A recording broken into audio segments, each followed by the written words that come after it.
Hi everyone. So I thought I'd just do a video of how I got into storm chasing. Now, believe it or not, I used to be absolutely petrified of thunderstorms.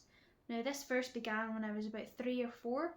We were in the car and it was night time, and there was this huge thunderstorm and the lightning was just crazy. There was CGs everywhere and it was just mental, and I was petrified.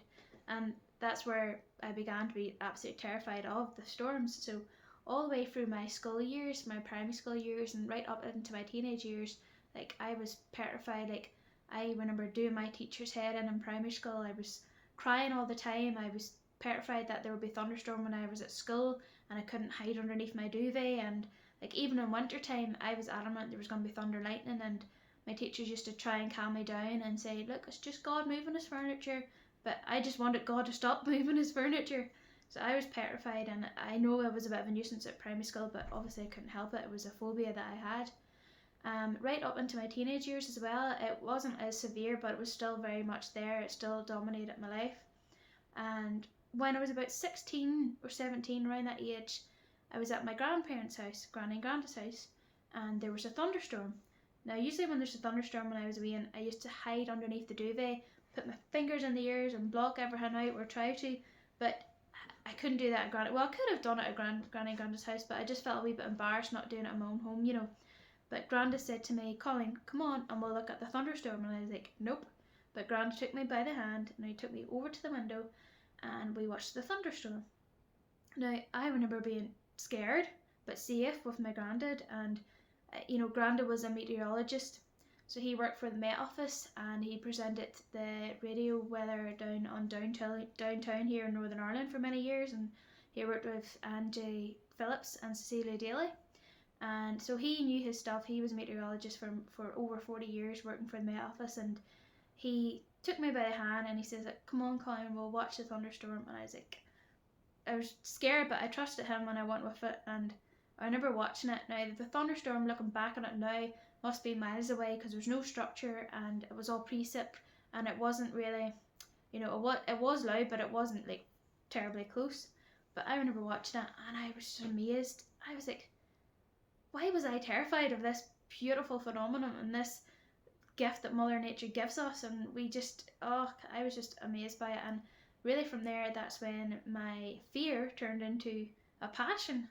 So from that day onwards, I started following more about thunderstorms.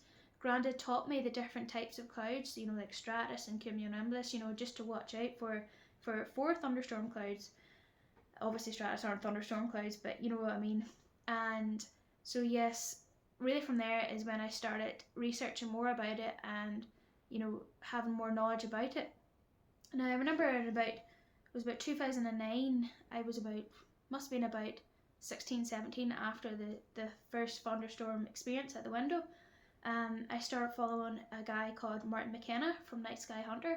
I'm sure many of you know him. He's basically Northern Ireland's most popular storm chaser. He's been around for many years now and he knows his stuff.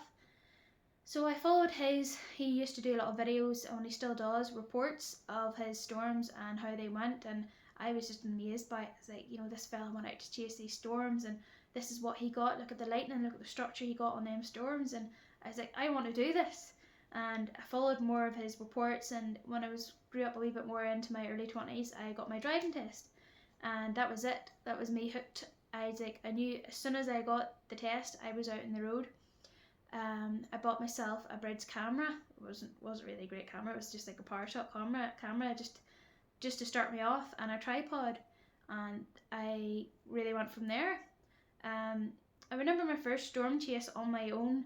It was good, but again, I didn't really get much structure. I think I got the storm in its decaying stage, but I still got lightning, But I was delighted with getting this strike of lightning. I was buzzing, and I wanted to get more, and I wanted to get more structure, and I wanted to get angry storms. So after that, I really started studying the charts, GFS charts. You look out for the cape and the shear and the wind, and all the ingredients that you need for the storms. And really from there that's when I started properly going out storm chasing after my driving test. One of my most memorable storm chases on my own would have probably been early on, would probably been, I was driving out towards Resharkin, and sorry, the cat's coming in here, she just come in here. I was driving out Resharkin, and there was this huge storm, but the lightning was really, really bad, and I had to pull over and just sort of like, you know, take a minute to myself, because, you know, I was terrified of this because the lightning was that close. What's wrong with you? The lightning was that close, and I could actually smell the smoke from where it must have hit something. It was terrifying, but I was like getting the buzz from it, getting the thrill, and I was delighted. And that was one of my earlier storm chase moments. And later on in years, as I sort of started to get a bit more used to the storms, and, you know, starting to have a bit more knowledge about it, I started going further, rather, you know, not local, but further, you know, over the Spurns or Ballymena, you know, them areas. And yeah, it was just amazing, like, you know, just to have this like passion that you have, and being able to go out and physically grab Mother Nature is showing us that it's on our own doorstep as well, and just getting the, you know, grasping the elements of the beautiful Mother Nature, you know. And it was just amazing, like, there's just, it's hard to explain, but there's no other feeling, like, there's just no feeling of going out storm chasing. Later on in years now, probably from about 2020, which isn't, it's only 4 years ago, but it feels like ages ago, with COVID and all, is when I went on my first proper storm chase with other storm chasers, Martin McKenna and Nigel and Paul and John. We are all probably I would say we're probably the main storm chasers in Northern Ireland. I don't know of any more other storm chasers. There might well be, but that's the ones that I know of. But yes, we all went to Mallochmore, is in County Sligo, on the 15th of June 2020. So I remember the dates because it was just something so memorable in my life. And that was my first storm chase going out with other storm chasers. Now, this was the best thing ever. Like, I was so happy. Like, I will never forget that feeling, going out with other storm chasers, seeing their passion, and, you know, following their knowledge that they had. They had a lot more knowledge than I did. You know, I was just a newbie starting out and all this. And it was just, I felt like it was like a scene out of Twister. All 5 of our cars driving on the road down to Mallochmore, and just being so excited to see this beautiful thunderstorm. Now, Mallochmore is probably, like, I would say it's over 200 miles away from my home place, and to drive all the way there, you know, and back was just shows you the passion and the, you know, the love that I have for storms. And really since then I've been storm chasing with the guys. There is no girls yet in storm chasing team, I would imagine. No, there's no girls. So I've been going out with the guys ever since then, and we've been hooking up, going storm chasing. We've been all over the show, and, you know, we follow the storms, and we, you know, we chase them together, you know, and we experience it for, you know, as a team, whenever we can. So last year was, I'm just talking about last year. Last year, one of the most memorable dates for me would have been Slemish up in Ballymena, or outside Ballymena, sorry, Slemish Mountain. If you've seen my previous vlog of me hiking up it, you'll know where I'm at. We were up there in June, I think again it was maybe the 15th, no, it was the 20 something of June last year, and we were up there, and there was a good storm chase day. All the greenites were there, the Cape, the Sheer, everything was there, and we were witnessing storms from up there, and it was really surreal. Like, at one stage I felt a wee bit, I don't know, there was just a strange feeling came over me, like, I don't feel safe here, there's something just not right. There was no lightning about, and, you know, the storm was, you know, progressing, but it was like there's just something so strange. And basically we were in the middle of watching the rotation from the clouds and the bases of the clouds, and probably about within 10-15 minutes later we got a funnel cloud. Now that was pretty cool, you know. I actually got the drone up, Martin got the drone up as well, and we got the funnel cloud with the drone. But later on, probably about 15-20 minutes after that, it was when the storm happened. It was beautiful, and it was just so angry, and it was just amazing to watch it all over the beautiful countryside. And later on that day, we'd seen videos online of the hail it produced. It was very, very severe, and it was just like the whole ground was white. And, you know, I was hearing stories of different people's experience of it and how bad of a storm it was, and I love hearing people's reports of it. And then again last year we went to Mallochmore, all of us again, the team again, and we got a lovely thunderstorm there. But the highlight probably would be on the way back for me. We drove home, it was probably about 8 or 9 o'clock. We'd been chasing all day, and we pulled into Kesh. And Paul Martin had noticed cells developing around the border for Manor Border, and we were heading that direction, so obviously we had to chase it. And he pulled over and said, "Guys, look, this is happening." So we waited, they were just coming our way, so we grabbed a cup of tea and bite tea and, sort of prepared ourselves for it, and we watched the storms from Kesh Marina. It was beautiful, it was really, really severe lightning, and the lightning was quite close at times, but it was just lovely whenever it was just dusk, it was starting to get dark, and probably that was another memorable storm chase for me, because seeing the lightning and the bullets was just fantastic. Getting it from drone as well, from the drone. Last year was very, very active for us. We had a very active year, really, from early on in the season, March. Now we're at the end of February now, heading into March, and I'm hoping this year will be just as active. It's storm chasing.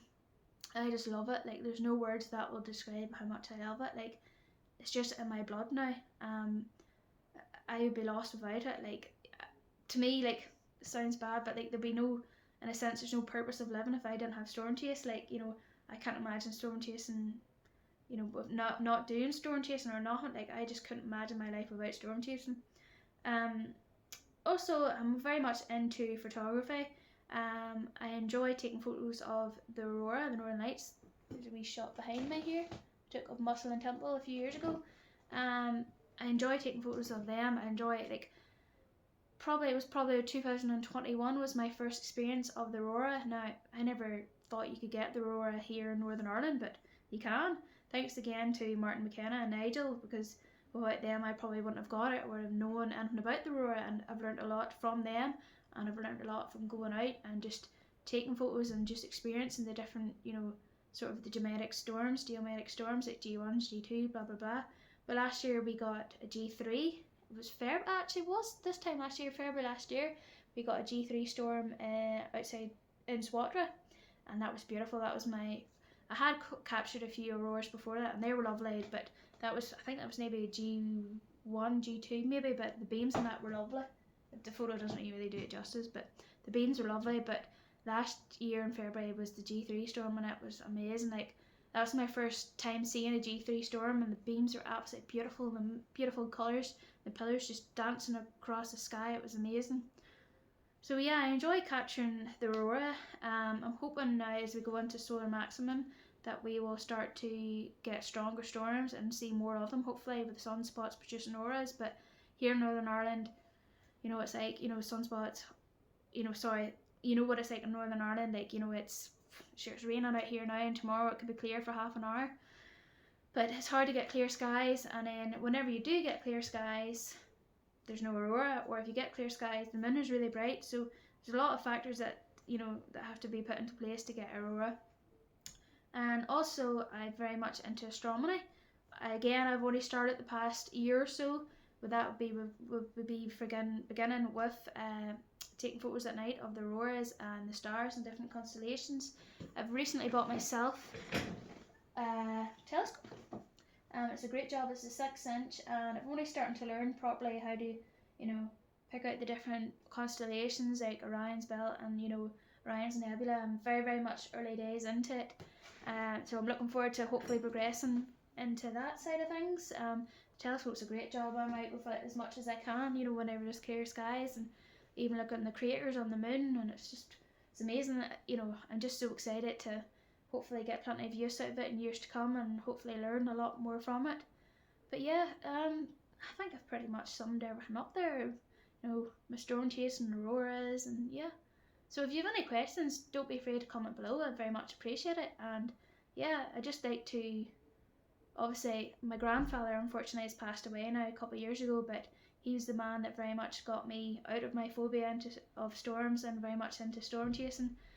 So I have to obviously thank him, and hopefully he's watching over me now. And before he died, he said to me to be very careful out storm chasing, and he knew that I had such love and passion for it, and I think he was delighted that was the tables are turned, and I very much storm chasing love it now, and rather been terrified of it. But yeah, hopefully he's watching and he's proud, and I have to thank him for you know, all he done for me, and you know, get me out of that phobia and teaching me about storms. And yeah, so thank you, Granda.